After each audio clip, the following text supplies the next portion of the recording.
last weekend. So we were discussing about the functional testing, and we have discussed about the boundary value analysis as well as the decision table based testing. So today we'll explore about the remaining two testing techniques of under the category of functional testing, what we call cause effect graphic technique and the equivalence class testing technique. Now, collectively, all four of them are also called as a BCDE technique because just because of the first alphabet, it's in the sequential order as BCDE testing techniques. So let us see about the remaining two testing techniques. Boundary value we have all done, so we can decision table also we are through with it. We discussed about this user ID and password example in the last class. We also discussed about the limited entry and the extended entry decision tables. Limited entry will have the binary values as 1 or 0 and here more than binary value. So decision tables which use multiple condition where a condition may have many possibilities just instead of only true and false are known as extended entry decision table. So after boundary value and the decision table, we move on to the next category of testing technique under the functional testing technique category called equivalence class testing technique. So when we use the word equivalence, that means we are going to have something जहाँ पे equality की बात की जाएगी. Maybe we can have equal partitions or equal graphs or equal sections somewhere where we talk of the equality. So it is also called as the equivalence class partitioning technique or the ECP technique, and it aims to divide the input test data of an application which is put under the testing into partitions where each partition at least once or equivalent data from which the test cases can be derived. So each partition will have a data and will have equivalent data, and from that data we shall be able to derive the test cases. And the advantage of it, it reduces time spent in testing of a software due to the less number of the test cases. Because what we are aiming at dividing the entire functionality of the software into multiple number of the smaller modules or smaller partitions.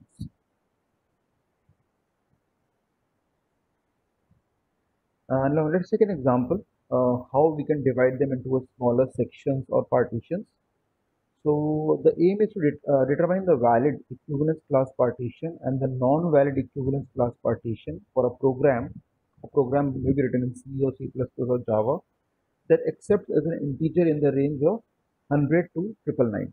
So that is a valid range. So what we have divided into, we have two categories: a valid equivalence class partition, where we'll have a numbers in the range of 100 to 999, both of them inclusive, and the non-valid equivalence class partition where we'll have any number less than 100 or more than 999, decimal numbers, and any alphabets or non-numeric characters. So they become the invalid or the non-valid equivalence class partition. So we divide into two partitions. One is valid and the other is a non-valid. Now valid, we know we have taken both the numbers because we were asked to accept, let's say it's something like a program written in C where we say printf, please insert a number. Then using a scanf, we accept the value. Now we want to check whether the value is correct or not. So the valid values are in the range of 100 to 999, and beyond that everything is invalid. So all special characters, wildcard characters, function keys, any number less than 100, any number more than 999, the floating point numbers, they all goes into the category of the non-valid equivalence class partition. So how we can go and design the test cases for such a program? Let's say we say input. So the value of x ranging from 100 to 999 becomes a valid set of a range. So valid input range ranging from 100 to 999. So within the curly braces, we write the I is for the input, and we write a range of values which are valid for such a small program which only accepts the number as an input. Now I2 is an input 2.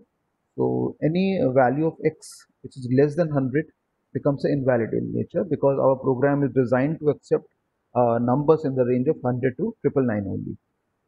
Now we can explore more invalid inputs because valid will be only one, but invalid will be many. So I3, x is not a number. For those of you who have done client-side scripting language called JavaScript, we have got a function called nan, is nan. it returns me the value true and false. Is it a number or not? So I can apply a check and whether the x is a character or not. Then we'll have a input x more than 1000. Again, that will be the invalid input. So any invalid input where x is greater than 1000. So these are the small partitions. First of all, we divided the program two partitions. One is valid and the other is invalid. Now, invalid can further be partitioned into multiple number of the smaller subsections. That what defines invalid. So I2, I3 and I4, which are the inputs. Now, depending on what kind of input is given to a program, we can have further partitioning within the invalid input category also. And it can go on. So, and so on. We can apply for special characters, we can apply for wildcard characters, we can apply for function keys, and so on and so forth. Now, this is how we design a test suite for it. So a small program with a small test suite where we have got serial numbers, the heading going as test case, input, and the output. Now, if the input is given as 150, then we say output is accept. So within, let's say if I'm writing a program is C++, C in and C out. C out, I say please enter a number. C in, user provide a number. Now I apply if condition, if the condition is valid or not. So if the number is falling within the range, I accept because it's fine. However, if the number is less than 100, which is in the case of I2, we reject. In I3, if the input is not a number, it's in the character in the range of uppercase A to Z or lowercase a to Z with the logical operator, then also we don't accept, we reject it. And then if the input is equal to 1000, let us 1500 in this case, again we reject it. So what we are doing in a test suite, we are designing a test case wherein the only except valid input is within the size range. Now, if the same program will have been tested under boundary analysis, so what we'll take in the range of 100 to 999, we'll say 100, we had one, then 999, then 888, and somewhere between the 100 to 900, the middle values. Let's say 450. We'll take 5 valid inputs and then accordingly we'll check it. Mute yourself.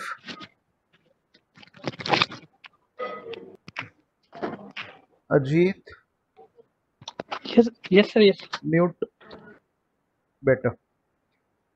So depending on the testing technique, in exam also and otherwise also when you're doing it, when a problem statement is given, when any program is given, it will specify that you will have to test that program, you design a test cases for that program under which kind of the testing technique. So when we're discussing the functional testing technique, it will be specified what under functional testing technique. Will it be a boundary value analysis or equivalence class partitioning technique or the cause effect graphing technique or the decision table based testing technique? Later on when we do so structural testing, then we'll cover the data flow testing and all the techniques. So it's very clear that we should be very careful in our mind that given a problem statement, we are asked to solve it or we are asked to elaborate on it or we have to detail it depending on technique which has been asked for. So equivalence class partitioning is clear. We are focused on more on partitioning word, dividing modularity, dividing a program into multiple number of smaller partitions, and then sub-partitioning can also go on because it will help us in the good testing of the any of the applications in the software. So we can classify the two. We can have a small brief difference between the equivalence class testing and the boundary value analysis. So equivalence class testing is a type of the black box testing technique. It can be applied to any level of testing like unit or integration or system and more. And a test case design technique used to divide input data into different equivalence classes. The word equivalence is quite clear now. It's partitions which are equivalent in size. If you compare to the boundary BV or the boundary value analysis, it's the next part of the equivalence class partitioning or testing technique, and it is usually a part of the stress and the negative testing. This test case design technique is used to test the boundary value between the partitions. So we normally take the 5 set of the values: min plus 1, middle, max, and max minus 1. That's how we normally focus around the boundary value analysis because the word itself says you are working more on the boundary plus a one average value also.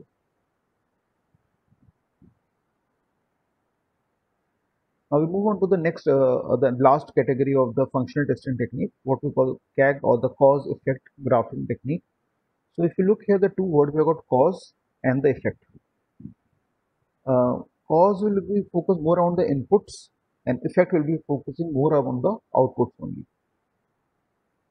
So depending on the input, we are going to get the corresponding out of our program. So there is a very good term what is WYSIWYG. What you see is what you get. Same way we also say GIGO, garbage in, garbage out. So depending on the type of the input I give to a program, accordingly then my program will generate the desired output. So the type of the causes will lead to the type of the effects. So it's a very popular technique for small programs and consider the combination of various inputs which were not available in the earlier discussed technique like boundary value analysis or the equivalence class testing technique. So here we'll have the input which were not discussed in the earlier techniques.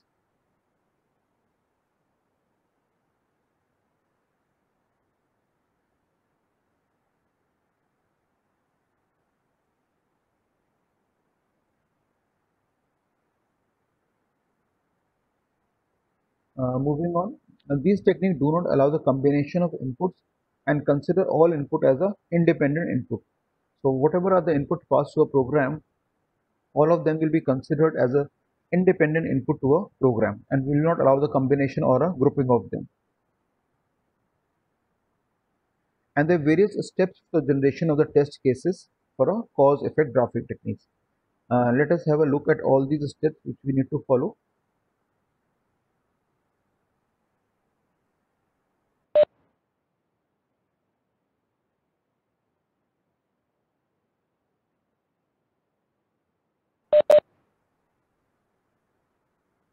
So if you look at the very first step, it says identification of all the causes and its subsequent effects.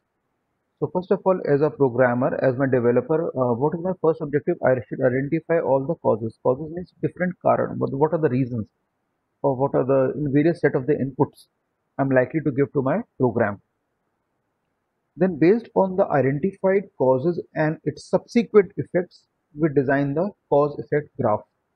So graph, I think everyone is already familiar. So we'll have certain nodes, we'll have certain edges, and then we'll connect them. That is a very simple graph is. What we say V parenthesis G, the number of, because every graph is a collection of vertices and edges, the nodes and the edges. And then we'll apply certain notations and constraints. So cause effect graphic technique provides us with the multiple sets of the notations. So like we'll have the and, or, not kind of the notation. And then we'll also apply certain constraints like exclusive constraint, inclusive constraints, requires constraint. So multiple kind of the notations and constraints, the cause effect graphic technique uses them. And then thereafter moving on, we design a limited entry decision table from the graph. So something what we have done in the last lecture, what we do, we design a decision table which will have the four sections inside it, the cause and the actions, the conditions and the actions. So condition stubs, action stubs. We'll have four sections which will have a decision table based on the graph. And then we write the test cases using every column of the decision table. So four sections will be there, and then this section will have the particular columns, and then we'll design a test case using every column of the decision table. So since it was discussed in the last class, this is how it looked like if you have missed out or not there. Yeah, this is how the decision table look like. We have discussed for the login page. So we'll have the username, which will be correct username or password, and we said T. Then F for wrong username or password. E is for the error message displayed, and H is for the home screen. If everything is fine and well, the user will directly to the home screen. So we'll have rule 1, rule 2, rule 3, and rule 4. So we apply a combination of it. So F and F will definitely lead to the error. T and F will lead to error because one of them is right, one of them is wrong. Then also we'll get the error. False, true. One of them is wrong, one of them is right. Again, we'll have an error. Only if the two of them are correct, both username and a password for the login page is correct, then only the user will be taken to the home screen of the web page. So we need to design this decision table, and then we'll use every column of this decision table.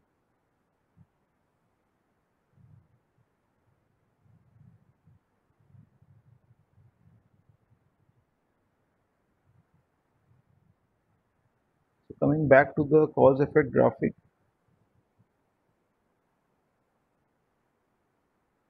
yeah. Now let us see various notation which are provided in the cause effect graphic technique.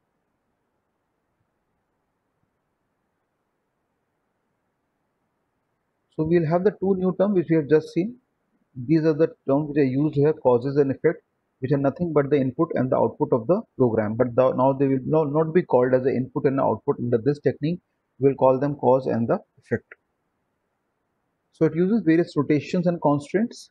Like the notation quite popular in the cause effect graphic technique are same what we have discussed earlier. You would already familiar logical operators like law and or not and the identities. And it will also have certain constraint like exclusive constraint, inclusive constraint, one and the only one constraint, and require, etc. So these are multiple constraints available under the cause effect graphic technique. So let us see the notation which are available and how we can use them to design a program graph using a cause effect graphic technique, because ultimately that will be our objective. So notations are something like this. If you look at the right hand side, this is how graphically it will look like. So C1 is my first cause and E1 is my subsequent or the resulting effect of it. So the notation name is identity notation, and identity, this function states that if cause 1 is 1, then effect 1 is 1, else effect 1 is 0. So for the effect 1 to be 1, the cause has to be 1.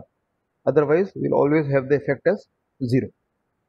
We'll see an example how to correlate them and how to use them to design a program graph. And is quite clear.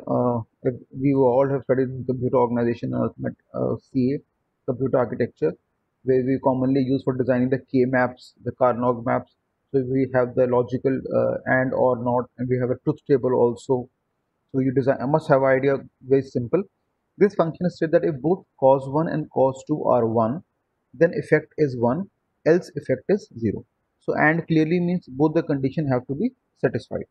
So cause 1 depicted by this ellipse with C1 written in it, and the cause 2, and we'll use the symbol for the AND operator, and this is my effect E1.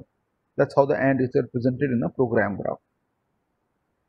Moving on, not again not as simple. If cause is 1, then else is 0. Else is always 1, because we are working on not, so it's very simple to understand. Point to remember is the notation, because that is something the cause effect graphic technique uses it, and we have to very legibly and very thoughtfully use this notation while designing a program graph. So we'll use the symbols of analog signals, more similar to that, with the positive and negative polarity. So we'll use this not to represent the not notation of the cause effect graphic technique. So with C1 and E1 written on the either side of it. Now if the case is a OR, this function states that if either cause 1 or cause 2 is 1, then effect is 1, else effect is 0. So OR clearly means if one of the condition gets satisfied, our job gets done, because that's a logical OR operator. So cause 1, cause 2, and V is what the symbol we use, and is a reverse of it, and this is what we use for V for it, and this is our effect. So four notations will have four different representation, and or will have a similar looking representation, with the only difference of this V. One uses the invert and one uses the V. So or will use V something like this, and will use the reverse of it. Not analog signal with the cause and effect on the either side of it. And identity, we have just seen a single horizontal line with no analog signal on it. So identity will have the cause and effect on the either side of it, and the not will have a analog signal, a single wave of the analog signal, single cycle of the analog signal, rather than correct word is cycle, single cycle of the analog signal between the cause and the effect. That is how four notations are provided under the cause effect graphic technique for drawing the program graph.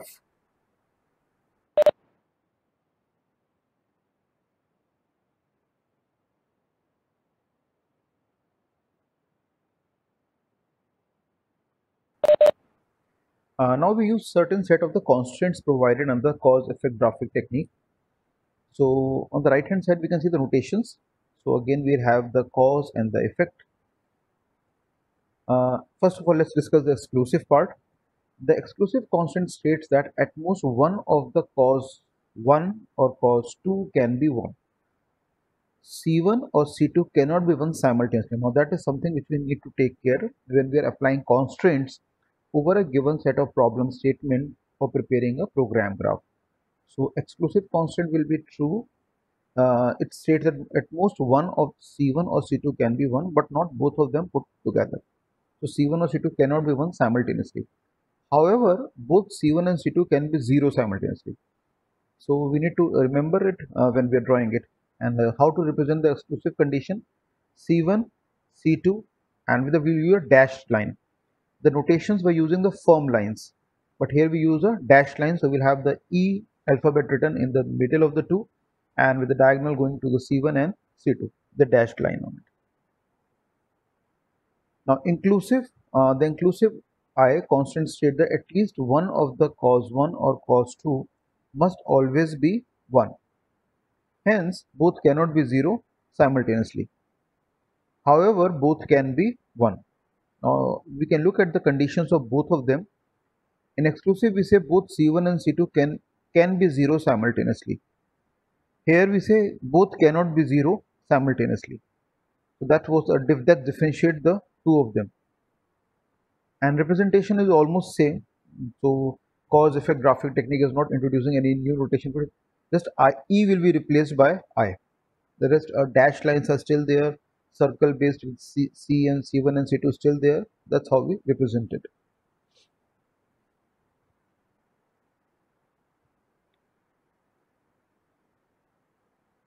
Moving on, let's discuss about the remaining two constraints. We have got one and only one. The one and only one constant states that one and only one of the C1 and C2 must be 1. So name itself says only one of them can be 1, not both of them put together. Again, the notation is simple. So we'll have C1 and C2 as two conditions.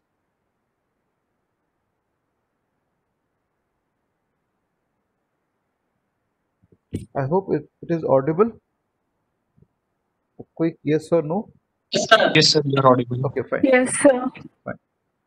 So it's simple. One and only one will have C1 and C2, and earlier we had the E for exclusive, I for inclusive, and now it will be replaced by O for one and only one. And required constant states that for C1 to be 1, C2 must be 1. Now this is where dependency is introduced. So for C1 to be 1, the C2 must be 1. And also it is impossible for C1 to be 1 if C2 is 0. So that's how we say requirement is there, dependency necessity is there. You are depending, your condition, one condition is depending on another condition. So this is how the C1 and C2 are connected or look like. So we'll have this dashed arrow line going from C1 to C2 with the R written along with it. That's how we represent the requires. So overall, if you look at it, we'll have the four notations and four constants. Overall, 8 entities are there with us. So if I want to represent the and the or, there again representation is very simple. Only difference is V, invert and the correct. If I'm just using identity, so we'll have the two circle with a horizontal line on it. That's very simple. If I'm using a not, I will have an analog signal, a single cycle of the analog signal with the two circles with C1 and E1 written on the either side of that horizontal line. Now, in the constraints, we do not use any horizontal lines. What we use are the dashed lines, and they're all diagonals. And as we have seen, exclusive, inclusive, and the one and only one, they're all same in their representation, with the only difference that E is substituted by I is substituted by O. Rest every representation is same. Dashed diagonals are there, circle are there with the causes written inside it, C1 and C2. Only thing we need to take care is that when a condition is given to us, we need to remember them. For example, here as we have discussed, both C1 and C2 can be 0 simultaneously, means none of the condition is existing. Inclusive, we clearly say both cannot be zero simultaneously, because that's what inclusion is. One and only one, clearly say one of only one and only one condition has to be hold true, and requires introduce the dependency. For one condition to execute, the other it is depending on its execution for the other condition. So requirement is there. So that are different constraints as well as notations available in the cause effect graphic technique. Now to illustrate it, let's take an example where we can identify the notations and the constraints, and then we can plan what are the causes, we can identify the causes, we can identify the effects, and then prepare a program graph on the same way. So let us take an example of the cause effect graphic technique. Consider the example of keeping the records of the marital status and the number of children of a citizen. That's a very small brief problem statement which has been given, and it has been asked that you design a test cases or you solve this problem statement using the cause effect graphic technique. So the value of the marital status will be very clear. Either the person is married or not married. So U for unmarried and M for married. Now the value of the number of the children citizen will have will be a digit, or null in case a citizen is unmarried. So if he is married, so number of the kids he is having, that will come, and if he is unmarried, it will be null. If the information entered by the user is correct, then the update is made in the program. The update is made in the application software. If the value of the marital status of the citizen is incorrect, then the error message 1 is issued. Because if you do if no correct input are provided, and if the value of marital status of the citizen is wrongly entered, then the error message 1 is issued. For example, the valid values are U and M, and the user enters A, B, C, D, or any other alphabet. So again, the error message 1 is displayed. Similarly, if the value of the number of children is incorrect, then the error message 2 is issued. For example, the citizen is married and the user enters a wrong value, let's say -2 or -4, or maybe any kind of the wrong input has been given to it. Then accordingly the error message 2 is displayed. And we can design more. These are just sample few of the conditions we have got.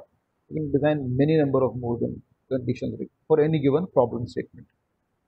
And more varied it is, more conditions you can think of, better test cases will be designed, better testing of the software will be done.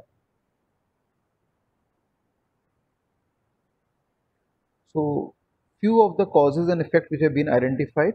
The causes are C1, C2 or C3. In C1 we say marital status is U, unmarried.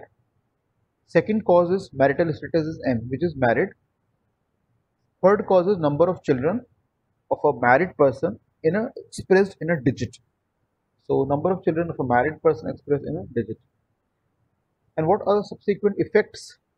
If everything is fine, means if the person is married and the number of kids are in a digit, we say updation is made. Or if the person is unmarried, then the null is allowed. So correct updation is made. That's the first effect. Second effect, error message 1 is issued, or the another effect, error message 2 is issued. So we need to identify, in this table we can write error message 1 and error message 2. Even I can just write E1 and E2, but I have written in the entire sentence error message 1 issue. Otherwise, capital E1 and capital E2 would have been good enough. So when will the capital error message 1 will be displayed? If the value of the marital status of the citizen is incorrect, then the error message 1 is issued. And regarding the kids and the children, if the value of the number of children is incorrect, then the error message 2 is issued. Now there could be more conditions, more causes, and the subsequent effect can also be written for any given problem statement. So we will never say this is the final causes and these are the final effects. More you go deep into the problem, you can identify many number of more causes and subsequent more number of the effects, and then they can be used together to design a program graph. So more elaborate it is, more vertical depth you go into any problem statement, better it becomes a. That is what the aim of testing is, because ultimately we would like to deliver the best quality software to the client, so that he does not he does not complain about the functionality of the software as well as the working of the software. And the lines of code need to be optimized. because nowadays nobody has a time that they will go through the one web page to another web page or the internal functionality of the software. A very crisp, precise code has to be written, which executes very fast. Number of lines of code are very less, and without compromising the functionality of the software. So code optimization is very important. For just solving a simple problem, we should not write 20 lines of code when the work can be done in 5 lines of code. So code optimization is very critical, and a fresher will not never understand. It's only after you go through one SDLC or two SDLC you realize the value of the code optimization, how crucial and how critical it is for the functionality of the software. That is why if you see most of the programming languages today, like Java, C Sharp.NET, even Pythons, they provide a rich set of the libraries, rich set of the namespaces in the packages. Because what they want, the programmers should use the inbuilt packages in predefined method. You should always make a call to predefined methods, predefined functions, and use the inbuilt library and packages rather than writing your own code. It is not that a programmer cannot write a code to solve a problem. He can. Absolutely he can. That's why he's studying computer science and doing coding. But to solve a given problem, he might write 30 lines of code or 35 lines of code. Now, this line of code again need to be tested, and if wrong input is entered, again it need to be properly tested with the proper testing technique. It is better that we use an inbuilt library for it. That library or that package or that namespace will hardly do a job in 3 lines of code. So instead of writing 30 lines of code, it's better to do the same thing into 3 or 4 lines of code. For example, when you all were doing BTech, we all studied data structure subject. And data structures, we all have written long programs for linked list, doubly linked list, circular linked list, then graphs, then trees, then AVL trees, and this was done in C and C++ because long program, 100 lines of code were to be there. But if you look at the Java and C Sharp, they have provided the inbuilt libraries for graphs, for binary trees, for linked list. You just make a call to the link. You may just make a call to data dictionary function, and then it will do the job for you. So that entire 50 to 60 lines of code in the program have now shrunk to 5 to 6 lines of code, and with the best of the features. Means the inbuilt libraries, they are so perfect because they have also taken time to evolve. When these companies introduce an inbuilt library and packages, they have already done so much of code optimization that it is very difficult for a standalone programmer to achieve to that level of perfection. So instead of writing our own code, we write our own code where no input library of predefined functions or predefined packages are present. There, absolutely, the programmer can write a own code. But then for those things which are already available to us, it's always better to use it. So we do not compromise, so that our perfect quality of the software is best. And since this code is already tested in the companies, and that's why they have delivered it, so we can directly trust them and rely them, and then directly use them in our program. So those of you who are already working in companies and industry will be able to empathize this fact that the advantage of using or the benefits of using the predefined functions library is phenomenal. Your size of the software drastically reduces a lot. Quality of the software is never compromised, and since the code is already tested, you can directly do a plug and play and add it to your software. So this is how the program graph will look like. So if you look at the graph here, there are two constants. First is the exclusive between C1 and C2. So if you look on the left hand side of the program graph, we'll have C1, C2, C3, the three causes lifted. And on the right hand side of the program graph, we have three effects, E1, E2 and E3. You add more causes, the program graph will further become larger in size, and subsequently we'll have more number of effects. So effects have to be directly in sync with the causes. So we see C1 exclusive C2. That means that the condition we have already tested for exclusive, that will hold between C1 and C2. And C2 and C3 have the dependency attached with them. So we have this dashed line coming out of it from C3 going to the C2. So first constant which is applied here for the condition C1 and C2. Then we apply the second requires between C3 and C2. So depending on the causes we have got. Now what if you see, our first cause was marital status is U, marital status is M. And if you look at the exclusive, we say here at most one of the C1 or C2 can be 1. That means a citizen or a person can either be married or he can be unmarried. So that is what has been shown here, C1 or C2. So C1 exclusive, C2. Now in our problem statement, it is stated that the person is, if he is married, then he will have kids, right? So we use the requires. So if the person is married, then only he will have a kid, and the number of kids are represented in a digit. So we say C3 is dependent on the C2. So kids will be there only when the person is married. So one condition or one cause depending.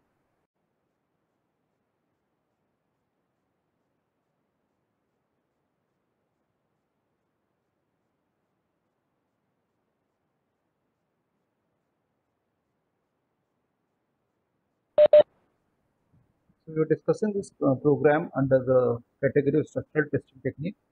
We will have the control flow testing technique. That is what we have discussed. Control flow testing technique will have two more important objectives: the path coverage and the path identification of path and the coverage of the program. So this is the program we were discussing. Small program in C where it is received 3 number as an input from the user, and each and every line of the code has been numbered as 1, 2, 3, 4, 5, and 6. Now why we have numbered this line? Because we would like to draw a program graph for it, and each and every line will be represented with a node. So node 1, node 2, node 3, and then we'll have a edges connecting between those nodes. That is the logic why we have numbered each and every line of code.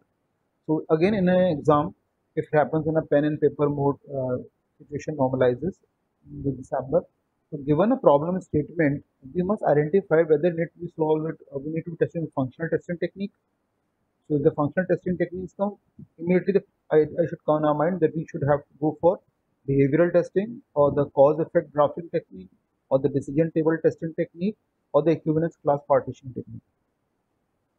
Because this will be very clearly whosoever designs the question paper. And if the task is for structural testing, then immediately it should come the control flow testing is what I need to be applied, or the data flow testing technique to be applied. So in the control flow, if it is asked, then we write a program first, write a line of code of the program, and then each and every line of code is marked with the number 1, 2, 3, 4, 5, for the simple reason that when we draw a program graph for the control flow testing technique under structural testing, we are able to identify each and every line of code with a node, and then we'll connect all these nodes with one another. We'll see an example how to do it so that you can properly understand. So we carry on with the line number 7. So if A is greater than B and A is greater than C, then X is equal to multiply A into A plus add it and B multiply B. Some mathematical operation has been applied. Square of A and the square of B, and both of them have been added and stored a result into a X variable. And then we close it down. So at the line number curly braces close. So we start with the second if. So line number 10, if B is greater than C, then we again carry out the product of A, so A into A, and we subtract the product of B from the product of A. So A star A minus B star B, and we store the result into a variable called Y. And if you remember, initially we have already declared all these variables, int A, B, C, X, Y, and all of them have been initialized to a value of 0 at the line number 3. Now this is what I was saying, when you're writing a code in a object-oriented programming language, the variable declaration holds true. But if the same code has been written in a JavaScript, I don't need to declare the variable. I could have directly used it. That's with the liberty and freedom we get there as it.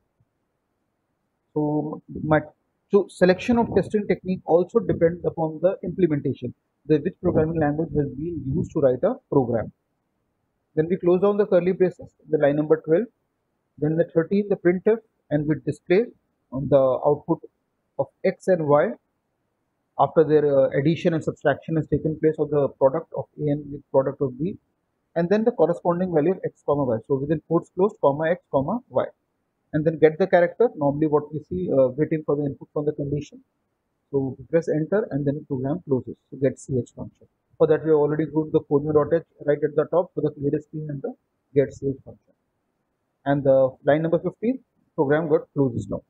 So only thing to remember is that when you're using a hash include, we don't write a line number. Same way if I'm writing in Java, I see it's a import and the name of the package. I don't write a line number for it because that is not my code. That is a predefined library. I am making a call to it. I'm writing a code in C#.NET using and the namespaces. I don't write a line number for it. It's only when your actual coding starts, then you have to write a line number for it. Something like here, line number 1 has been marked for the void main function and hash include have not been written, given any line numbers. Now this is how the program graph look like. So if you look at these nodes here, 1, 2, 3, 4, 5, 6, they represent 6 lines of code in a program. And if you look at the program structure again, the first slide here on the program, 1, 2, 3, 4, 5 are simple sequential lines of code. No branching, nothing is there. 1, 2, 3, 4, 5, 6, all lines of code will sequentially execute one after another. So all the nodes are sequentially connected to each other. The branching arises from the line number 7 when we apply the if condition. So that is what has been shown here from the 7 to the 8, 9 and 10. So we look at the line number 7, then 8, 9 and then 10 is back into the same track, the apply of the if condition. Then 10, 11, 12 and then the 13. So 11, 12 are those what we say computation for this y and the closing curly braces for the if condition if b is greater than 6. 3. B is greater than C. Then we can say line number 13, 14, 15 are again sequential, no branching, no condition getting tested. It's all single line of code there, 13, 14, and 15. So we can see at the node number 13, 14, and 15, they're all connected to each other sequentially. So the branching which we need to show here is from the line number 7 to the from the line number 7 has been represented with the node number 7 and then 8 and 9 depending on the branch you have taken, depending on which part of the if condition is holding true. Then coming again back to line number 10, if that condition gets true, so 11 and 12 gets executed and then we come to the line number 13 and then and 15. So that is how we design a program graph. Now here the good thing about is we have a source code at hand. That is our base document in the control flow testing under the category of structural testing. We have a source code at our hand and thereafter we deal with the source code. So we can also go for code optimization. We can suggest the developer or the programmer that how you can do much more effective coding, and that depends upon programmer to programmer. You can only the tester can only make a suggestion for the code optimization, but actually what will be done it depends upon the logic and the IQ of the particular programmer and how efficient he is in writing the optimized code. And this only comes with programming. But means you the bazooka will not take place or something magic will not take place, and you can immediately become the optimized coder. It only gradually happens with the passage of time. The more code you write, the more SDLC you go through, then only you start learning the advantages of writing the optimized code. How can a task can be done with the, how a task can be solved with the minimum lines of code. So here our main objective is the path coverage, and we should be able to cover each and every branch of the program. And again, objective should be coverage should be as wide as possible. May not be 100%, difficult to achieve, but should be close to as much as you can cover the entire lines of code in a given program. And then yes, we can also go and compute the cyclomatic complexity what Makabe has introduced because we already have a edges here, we already have a nodes here. So we can also apply the equation like E minus N plus 2P and compute the cyclomatic complexity for the same program graph. But not required because that is not what the control flow testing asks us, but still we can go and do it. Now let's identify the input and the path in the same program graph. What are the possible set of the inputs and what are the possible path which we have seen just in a program graph. So if you select input like A is equal to 9, B is equal to 8 and C is equal to 7, then all the statements are executed. and we have achieved 100% state coverage by just one test case. Because you, depending on the input values which has been given to a program, it will help us to identify whether we'll be able to cover all the branches of a program or not. So depending on the input value which is chosen, that's a hallmark here. So if we choose a value a is equal to 9, b is equal to 8, c is equal to 7. So if you look at this program, when we apply the condition if a greater than b and greater than c, then if b is greater than c, now the values which we have chosen here 9, 8 and 7, they help us to achieve the entire coverage of the program. So total path possible in this program graph are given as 1 to 7, and then line number 10, and then 13 to 15, right? Then 1 to 7, and then the 10 to 15 if one part of the if condition got executed, or 1 to 10 and then 13 to 15, or maybe the entire, if you give the input value in such a manner that all the branches get successfully tested, so the total path can be covered from the entire node. So we'll have total number of nodes, if you see here, are 16. Total number of nodes are 15 because there are 15 lines of code, and total number of edges are 16. They help us to cover the entire part of the program. Now from this total path we can identify the independent path also, because total path will also include this last statement 1 to 15 because that covers the entire program. But if I want to compute the total number of independent paths, I can pick up the first three, which are 1 to 7, 10, then 13 to 15, then again 1 to 7 and 10 to 15, and third again 1 to 10 and 10, 13 to 15, depending on which part of the if condition is getting executed. So they're all independent paths. The total path will also include one last line, which include all the lines of code in a program represented by nodes connected by edges, that is 1 to 15. So that helps us to cover the entire program graph for control flow testing technique under the category of the structural testing technique. Now this is assignment 2. You don't have to do it online right now. This is being given as a home assignment. In the next weekend class, we'll discuss the I expect everyone to do it. Now what it involves: writing a program in C, C++, Java, or Ruby on Rails, or Python, whatever you are comfortable with. Programming language is not an issue. And we design a program graph to determine whether an input number is an Armstrong number or not. So first of all, we need to write lines of code of a program. Armstrong number is a very popular number in mathematics. For typical example being 153. Now here, if you look at the three numbers are there, 1, 5 and 3. So what Armstrong number says, the length of a digit of a number, which is 3 here, you take that to the power. So 1 cube plus 5 cube plus 3 cube should give back you the same number. So here 1 cube will give me 1, 5 cube will give me 5 into 5 into 5, 125, and 3 cube will give me 27. So 125 plus 27 plus 1 will give me back the same number as 153. That these number are Armstrong number. Same way we can take 370, 3 cube, 3 into 3 into 3 will give me 27. Then 7 cube, 7 into 7 will give me 49. 49 into 7 will give us 340. So 343 plus 27 will give me 370. So total digit length of the number, which is 3-digit number, you take that 3, take it to the power of that individual number, and then you carry out the addition of it. So 3 cube plus 7 cube plus 0 will give me 370. Same way I can take 371. 3 cube plus 7 cube plus 1 cube will give me 371. So if the number is 2-digit number, I will take it as square of the individual digit of a number, and I carry out addition of it. So these numbers are the Armstrong number. So what we will do in a program, we will write a program in any of the programming language, accept a number as an input from the user, and then I check whether the number which has been entered is an Armstrong number or not. So first of all, what should I do? I should check a number, whether it's a 2-digit number, then I should go for square. If it is a 3-digit number, so I go for cube.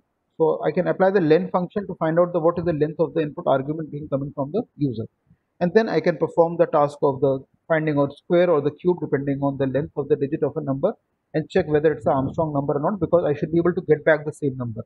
So user is already giving input to a number, I store into a variable, and then Once I've done the computation, I check whether I'm able to obtain back the same number or not. So that kind of number is the Armstrong number. So first of all, write a program to determine whether the number is the Armstrong number or not. Once having done that, then I give the lines of each and every line of code need to be given a number, leaving the hash includes and the import statement and the using namespaces. Then 1, 2, 3, 4, 5, 6, 7 until the last line of code in a program. And then we draw a program graph where each line of code represents a node and they're all connected with the edges. Now all those lines of code which are very sequential in nature, I just give a direct edge. And when I apply the if condition, I show this with the help of the branching, how the program graph is having multiple number of branches in a given program, finally getting culminated to the last line of the code. And then I find out the total number of total number of path possible in a program, and from that total number of independent paths. So that is what 4 steps have to be done: writing a code, finding drawing a graph, then finding total number of paths, and then the total number of independent paths. That will cover the entire assignment. So make sure every one of you do it. Question था sir, ये just 2 या 3 digit के लिए करना है या फिर general number के लिए करना है? अगर आप 2 या 3 के लिए भी कर लेते हो तो लॉजिक तो वही है, उसमें तो कोई वर्क नहीं करेगा। आप एक बार आपका लॉजिक अगर ठीक हो गया, लिख गया आपने, फिर कोई दिक्कत नहीं आएगी। फिर तो आप 4 डिजिट के लिए भी करें, 5 डिजिट के लिए भी करें, logic of the program is written once, तो it will work for any number of the digit, इसमें कोई इशू नहीं आएगा। Okay okay sir. Now let's move to the next category. After control flow testing in the structural testing technique category, we have got a slice based testing technique. Now here slice itself is more like a pie chart where we put multiple number of slices to find out the conclusions to be drawn from the pie chart. It was first introduced by Mark Weiser way back in the year 1984, and it involves with preparing various subsets which are also called as the slices of a program with respect to its variables and their selected locations in a program. So here in this testing technique we will be more focused on the variables. In the control flow testing we are more focused on the branches and the coverage. So every testing technique will have its own focus criteria, that what they will primarily aim at.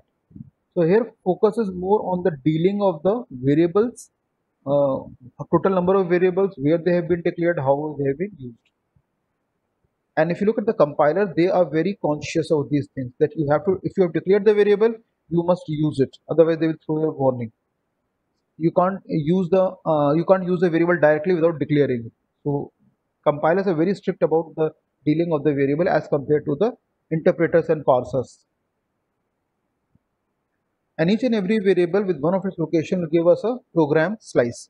So the lines of code where variable has been declared, lines of code where we are manipulating or acting on those variables. Manipulating means adding some values, subtracting it, doing a multiplication operator, doing a division operation, means where our code is dealing with the variables. We are performing some action on those variables. So those lines of code are important for us. So wherever that variable is declared, we are very conscious, or we are very careful of identifying a slice of pertaining to that variable in a program. So a large program may have many number of the small program. That depends upon the total number of variable declarations.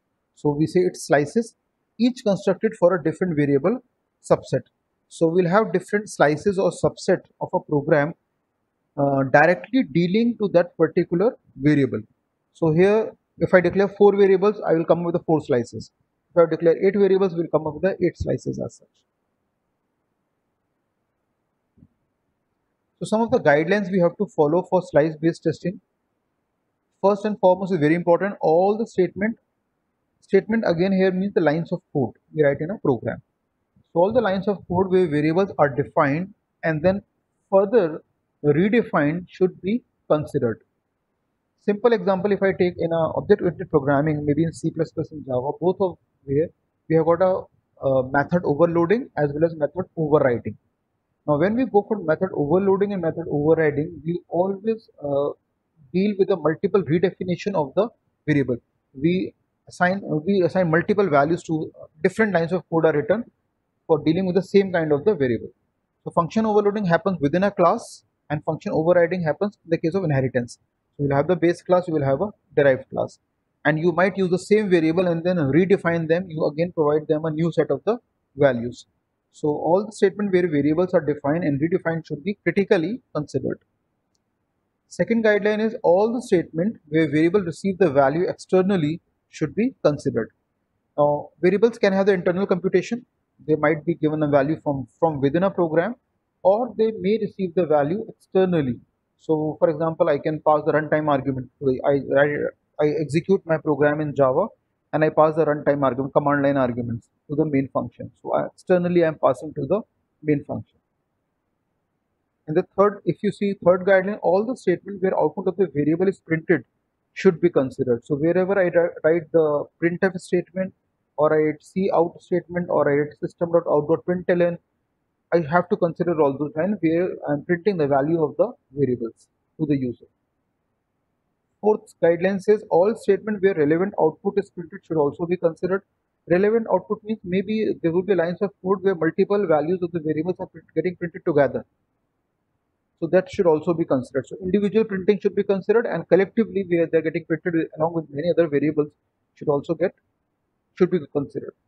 And the status of all the variables may be considered as a last statement of the program. So finally, just like what C++ says, make a call to destructor, and we all know destructor cannot be overloaded. Destructor is only called once in the entire life cycle of the program. So you go and deallocate the memory to all the variables of a program directly at one go. So single destructor will be called, and multiple variables declared in the entire program in multiple locations will be memory will be deallocated from them. But we don't do it in Java because we know Java follows automatic garbage collection mechanism, so we don't have to define a destructor to perform the same task. And when the Java JVM, Java Virtual Machine, which is a part of Java runtime environment, whenever it is falling short of memory, it will automatically perform the task of the garbage collection. However, as we already know, and even if we don't know, we can also make a call to a finalize function. If as a programmer, if I want to trigger the garbage collection, we normally do it with the help of the finalize. But then we don't do it in Java. There is no dearth of memory. Automatic garbage collection takes care of it. So all the status of all the variables should also be considered as the last statement of the program. Primarily refers to the destructor and not to the garbage collection mechanism. Now let's take this small simple program, hardly 5 lines of code. Don't read the lines the top 2 lines right now, just focus on the first table. It says consider the portion of a program for the identification of its slices. So 5 lines of code is written. A is equal to 3, B is equal to 6, then C is equal to square of B, then D is equal to is the addition which is obtained by squaring A and B, and the last statement 5 C is equal to addition of the two variables A and B. That is what the small code snippet has been given. Now you read the first 2 lines of the slide. It says 2 slices for the variable C at the statement number 3 and the statement number 5 can be computed, and they are shown on the right hand side of the slide, which are the 2 slices, 2 tables, small tables are there. So SC comma 5 and SC comma 3. So S is a slice here, C is a name of the variable for which we are preparing a slice, and we can look at these variables. We are dealing with the line number 5 here. So we say 5 line C is equal to A plus B. So A has been initialized on the line number 1, B has been initialized at the line number 2. So C is equal to A plus B. So we are preparing a slice S for a variable C at the line number 5, at the statement number 5. That's a first slice which is getting ready. Second slice says for the C variable again, but at the line number 3. So it takes into account only 2 lines of code. Second line of code where we initialize the variable B with the value 6, and then at the line number 3 where we carry out the square of B and store the result in a variable C. So within 2 lines of code the entire job gets done. So line number 2 and 3 are important.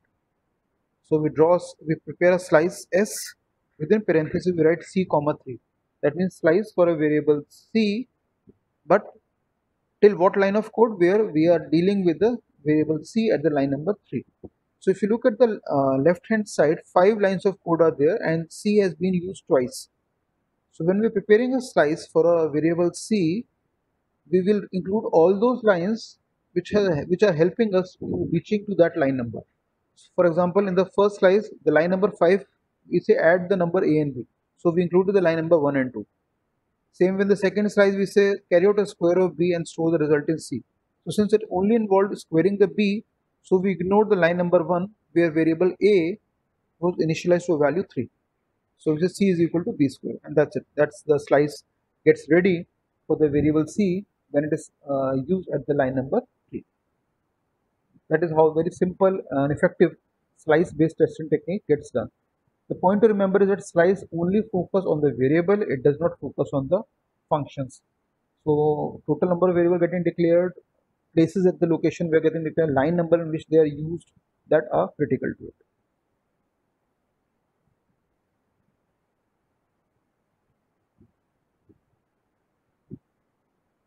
So we come to the next testing technique, what we called as the data flow testing technique under the category of the structural testing technique.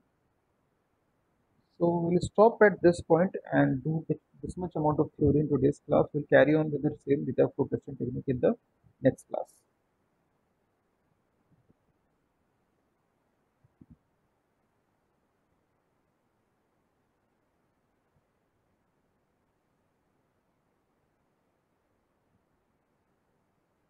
So do we require a 10-minute break before we start with the J unit, or shall we start right away?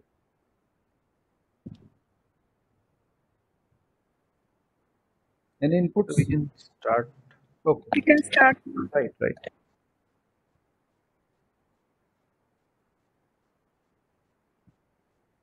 Yeah, one more thing I have been receiving many number of the phone call and the messages regarding the synopsis. Now, make sure we first of all stick to the deadline. 4th October means 3 October and not the 4th October. So no late submission will be allowed. 4th October should be the last date and should not be the date when you start thinking that I should submit it. So make sure there are good amount of days, 20th September, around 13-14 days are there. Make sure we complete the synopsis well in time and submit it. Now, out of the 4 or 5 points which has been written in the synopsis format, make sure we follow that. We follow the introduction. Introduction is very simple. So whichever topic you have chosen, IoT, cloud computing, Bluetooth technology, security, software testing, image processing, whatever has been chosen area, make sure we write a good introduction as such. Again, for those of you who are planning to go for PhD after the completion of MTech, and even if you are not planning to go a PhD, write it in your own words, because in the next semester you are going to write the dissertation thesis. So we need to make sure